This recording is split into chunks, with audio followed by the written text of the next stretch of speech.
তারা যদি রাষ্ট্র ক্ষমতা কোনোভাবে পায়, তাহলে আমি মনে করি যে তারা আমাদের সকল ব্যক্তি স্বাধীনতা হরণ করে নেবে। তারা মহিলাদেরকে, নারীদেরকে ঘরের ভিতরে ঢুকিয়ে গৃহবন্দী করে দিবে। উপস্থিত ভোটারগণ, মা বোনেরা, ভাইরা, আপনাদেরকে সালাম এবং শুভেচ্ছা জানাচ্ছি। আপনাদেরকে আন্তরিকভাবে ধন্যবাদ এবং কৃতজ্ঞতা জানাচ্ছি আমার পক্ষ থেকে। আজকে আপনারা দীর্ঘক্ষণ এখানে অপেক্ষা করে এই নির্বাচনী পথসভা সফল করার জন্য অপেক্ষা করেছেন। আমি প্রথমে কথা দিতে চাই যে গ্যাসের সমস্যাটা আমরা বেশ কিছুদিন যাবত এটা নিয়ে কাজ করছি এবং কিছু কিছু এলাকায় ইতিমধ্যে সমাধান আমরা করেছি। আর বাকিটা, যেহেতু এখন আমি একজন প্রার্থী, এখন আমার জন্য অনেক নিয়ম নীতি মেনে কাজ করতে হচ্ছে। আমি সব জায়গায় যেতেও পারছি না, বা কোনো সরকারি অফিসে গিয়ে যে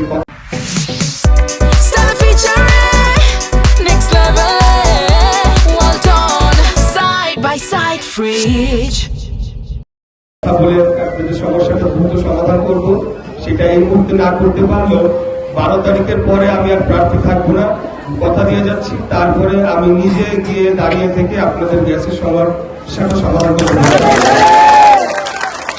আর আপনাদের মন্দিরের বিষয় কিন্তু আমি এর আগেও কয়েকবার এসেছি। আমি প্রতিবারই বলে গিয়েছি যে আমাদের যখন সুযোগ আসবে, আমরা সর্বোচ্চ আর্থিক সহায়তার মাধ্যমে আপনাদের এই মন্দিরটি দ্রুত সময়ের সাথে কাজ করা। এগুলো আপনাদের অনেক ছোট, তো তারপরেও আমি আপনাদের কাছে কয়েকটা অন্য কথা বলতে চাই যে আসলে আমাদের যারা প্রতিদ্বন্দ্বী রাজনৈতিক দল এখন আছে, তাদের অনেক কিছুই এখন আমাদের কাছে একটা শঙ্কার কারণ হয়ে দাঁড়াচ্ছে।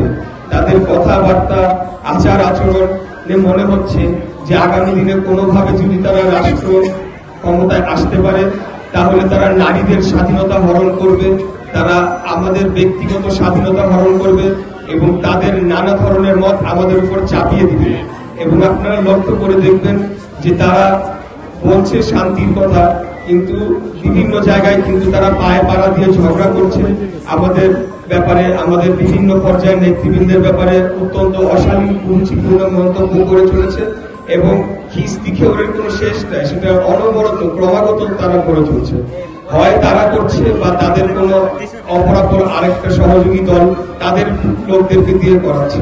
তো আমরা মনে করি যে আগামী 12ই ফেব্রুয়ারি নির্বাচনটি বাংলাদেশের ভবিষ্যতের জন্য অত্যন্ত গুরুত্বপূর্ণ এবং কোনোভাবেই আমরা এই যে একটা শক্তি, তারা যদি রাষ্ট্র ক্ষমতা কোনোভাবে পায়, তাহলে আমি মনে করি যে তারা আমাদের সকল ব্যক্তি স্বাধীনতা হরণ করে নেবে। তারা মহিলাদেরকে, নারীদেরকে ঘরের ভিতরে ঢুকিয়ে গৃহবন্দী করে দিবে এবং সার্বিকভাবে নারী পুরুষ সকলেরই ব্যক্তি স্বাধীনতার উপরে চরমভাবে হস্তক্ষেপ করবে।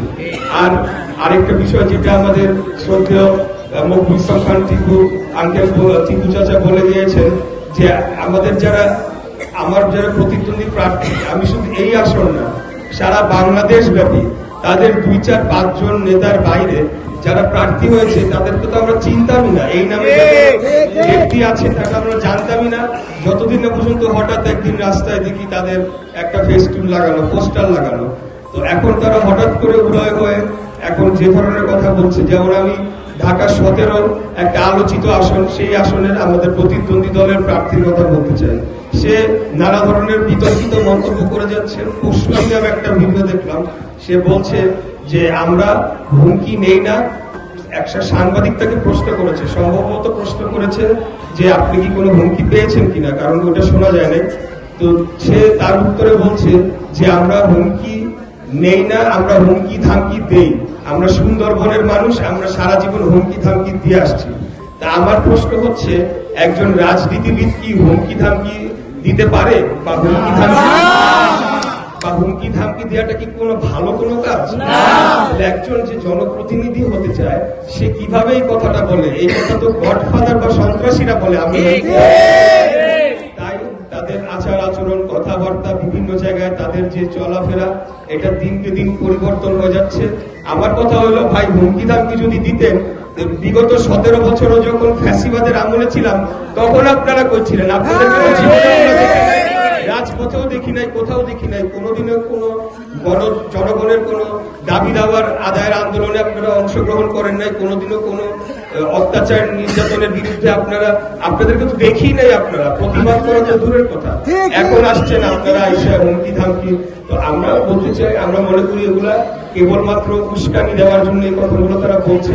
এবং যেহেতু তারা, আমি মনে করি বিগত 1.5 বছর যাবৎ তারাই ছিল ক্ষমতাসীন দল, এখন একটা নির্বাচনের মাধ্যমে নতুন সরকার আসতে যাচ্ছে, তাই তারা ক্ষমতা হারানোর ভয় কোনোভাবে নির্বাচনটাকে বিতর্কিত করা যায় কিনা বা একটা সাংঘর্ষিক পরিস্থিতি তৈরি করে পরে শেষ মুহূর্তে বলবে লেভেল প্লেইং ফিল্ড নাই, আমরা নির্বাচন করবো না, নির্বাচন বানচাল করা যায় কিনা। তা আমরা সেই ধরনের উস্কানিতে পাড়া দিব না।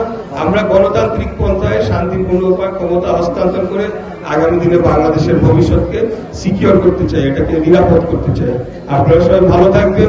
আমি আপনাদের ছেলে, আপনাদের সন্তান, যে কোনো বিপদে আপদে আপনারা আমাকে 24 ঘন্টা, আমি রাজনীতি করার শপথ নিয়ে মাঠে নেমেছি। আমৃত্যু জনগণের কল্যাণে, দেশ ও জাতির কল্যাণে রাজনীতি করে যাবো। আপনারা আমার জন্য দোয়া করবেন। ভালো থাকবেন।